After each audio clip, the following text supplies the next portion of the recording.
ઉગાડી દે તેવી વાત કહું. બરાબર, એક સ્ટોરી છે સરસ મજાની કે એક ભક્ત હોય છે જે દરરોજ ભગવાનના મંદિરે જતો હોય છે.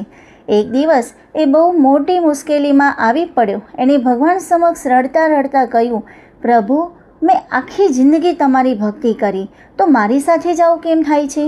તે રાત્રે તેને એક સપનું આવી. જે દિવસે ભગવાનથી વાત કરે છે એ જ રાત્રે એને સપનું આવે છે. સપનામાં તેને જોયું કે તે દરિયા કિનારે ચાલી રહ્યો છે અને તેની બાજુમાં ભગવાન પોતે ચાલી રહે છે. દરિયા કિનારે ચાલી રહ્યો છે અને તેની બાજુમાં ભગવાન ચાલી રહે છે. રેતીમાં બે વ્યક્તિના પગલાં દેખાતા હતા, એક તેના પોતાના અને એક ભગવાનના.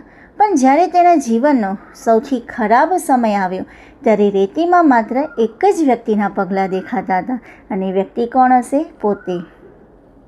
ભક્ત ગુસ્સે થઈ ગયો અને ભગવાનને કહ્યું, જોયું પ્રભુ, જ્યારે મારું સુખ હતું ત્યારે તમે મારી સાથે હતા, પણ જ્યારે મારા પર દુઃખનો પહાડ તૂટી પડ્યો ત્યારે તમે મને એકલા મૂકીને ચાલ્યા ગયા.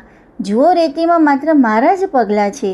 ત્યારે ભગવાન હસીને અત્યંત પ્રેમથી એ ભક્તના માથે હાથ મૂક્યો અને કહ્યું, મારા વાલા સંતાન, તું જે પગલાં જોઈ રહ્યો છે ને એ તારા નથી, એ પગલાં મારા છે. જ્યારે તારા જીવનમાં અસહ્ય દુઃખ આવ્યું અને તારાથી ચલાતું નહોતું ત્યારે મેં તને મારા ખોળામાં ઉપાડી લીધો, અને આ પગલાં મારા છે, કારણ કે હું તને તે મુશ્કેલીમાંથી તેડીને બહાર લાવી રહ્યો હતો. કેવી સરસ મજાની ભગવાને વાત કરી છે કે ભક્તને એમ લાગે છે કે પ્રભુ, આ મારા પગલાં છે, દુઃખમાં હું એકલો ચાલ્યો છું. પણ ખરેખર એવું નથી. ભગવાન કહે છે કે જ્યારે તું દુઃખમાં હતો ત્યારે મેં તને તેડી લીધો અને હું ચાલ્યો.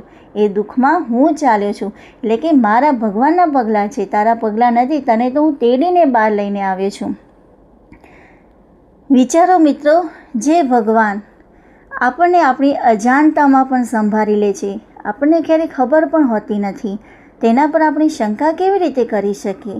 વાતમાં નાની નાની અમથી વાતમાં આપણે ભગવાનને દોષ દઈએ, આપણા નસીબને દોષ દઈએ, એમ કેમ ચાલે?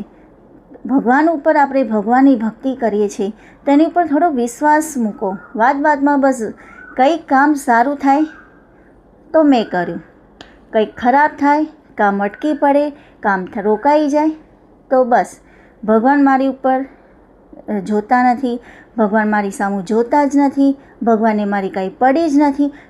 જાતની કેટલી કમ્પ્લેનો આપણે કરી નાખીએ છીએ, પણ એવું ન કરવું જોઈએ.